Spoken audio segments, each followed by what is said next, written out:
এই ভিডিওটি খাদ্যশস্য সংগ্রহ ব্যবস্থাপনা সিস্টেম ই-সেবার ব্যবহার নির্দেশিকা হিসেবে তৈরি করা হয়েছে। কৃষকের অ্যাপের মাধ্যমে কৃষক নিবন্ধনের আবেদন ও ধান বিক্রির আবেদন যাচাই বাছাই কাজে একজন উপজেলা কৃষি কর্মকর্তার গুরুত্বপূর্ণ ভূমিকা রয়েছে।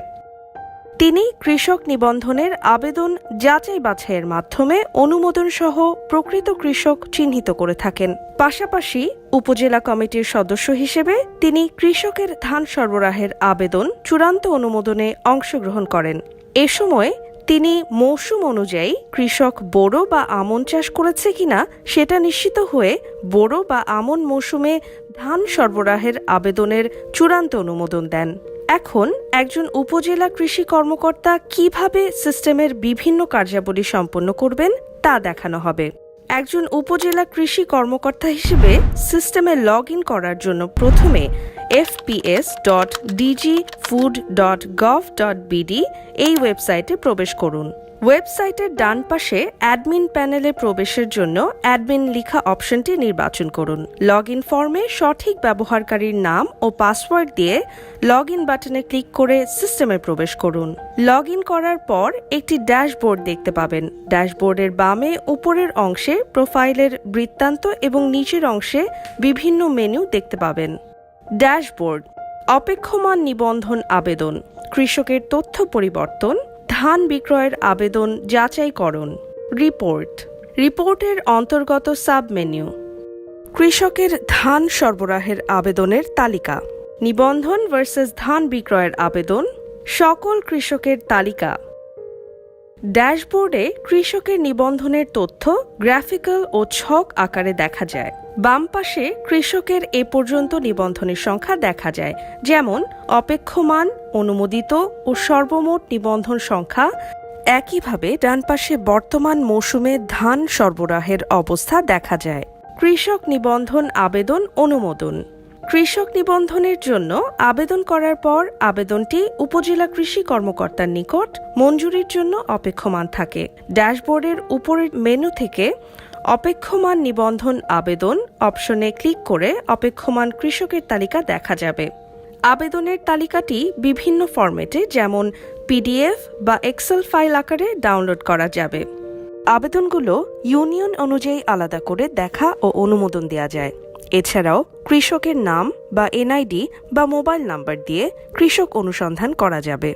নিবন্ধন আবেদন অনুমোদন দেওয়ার পূর্বে কৃষকের বিস্তারিত তথ্য দেখার জন্য কৃষকের নামের উপর ক্লিক করতে হবে। এরপর কৃষকের তথ্যসমূহ যাচাই করে কৃষকের আবেদন গ্রহণ বা বাতিল বা আপডেট করা যাবে। উপজেলা কৃষি কর্মকর্তা কৃষকের জমির পরিমাণ সঠিক না হলে তা পরিবর্তন করতে পারবেন। জমির সঠিক পরিমাণ হালনাগাদ করার জন্য আপডেট বাটনে ক্লিক করতে হবে। তথ্যসমূহ হালনাগাদ করার পর সংরক্ষণ করুন বাটনে ক্লিক করতে হবে। নতুন কৃষকের আবেদন গৃহীত হলে গ্রহণ বাটনে ক্লিক করার পর কৃষক নিবন্ধনের সাথে সাথে স্বয়ংক্রিয়ভাবে কৃষকের আবেদন হয়ে যাবে। আবেদন মঞ্জুর সম্পন্ন হলে একটি সফল বার্তা দেখা যাবে। আবেদন মঞ্জুর হলে কৃষক মোবাইলে একটি বার্তা পাবেন। তাই যে কৃষকের নিবন্ধন আবেদন গ্রহণ করা হচ্ছে তিনি বর্তমান মৌসুমে জমিতে ধান চাষ করেছে কিনা নিশ্চিত হয়ে কৃষকের আবেদন গ্রহণ করতে হবে।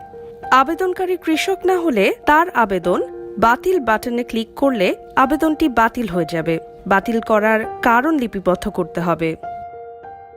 ধান বিক্রয়ের আবেদন অনুমোদন, ধান বিক্রয়ের আবেদন অনুমোদনের জন্য ধান বিক্রয়ের আবেদন যাচাইকরণ মেনুতে ক্লিক করতে হবে। এখানে যেসব কৃষক ধান বিক্রয়ের আবেদন করেছেন তাদের তালিকা দেখা যাবে।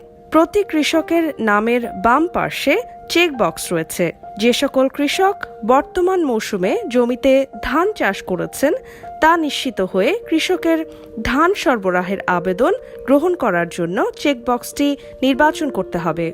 যদি সকল কৃষককে একবারে নির্বাচন করতে হয় তাহলে কলামে নির্বাচন চেকবক্সে ক্লিক করতে হবে। নির্বাচন করার পর আবেদন গ্রহণ করুন বাটনে ক্লিক করলে আবেদন গৃহীত হবে। আবেদনগুলো কমিটির কাছে লটারির জন্য প্রেরণ করা হয়েছে এরকম একটি সফল বার্তা দেখা যাবে। কোনো কৃষক এই মৌসুমে ধান চাষ করেনি এমন হলে আবেদন বাতিল করুন বাটনে ক্লিক করলে আবেদন বাতিল হয়ে যাবে।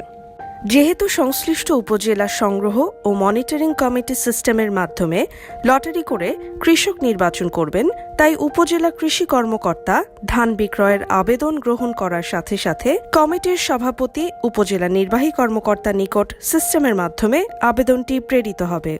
এছাড়াও উপজেলা কৃষি কর্মকর্তা চাইলে মেনুর রিপোর্ট অংশটি সিলেক্ট করে বিভিন্ন ধরনের প্রতিবেদন দেখতে পারবেন এবং প্রিন্ট ও এক্সেল ফাইলে সেভ করা যাবে।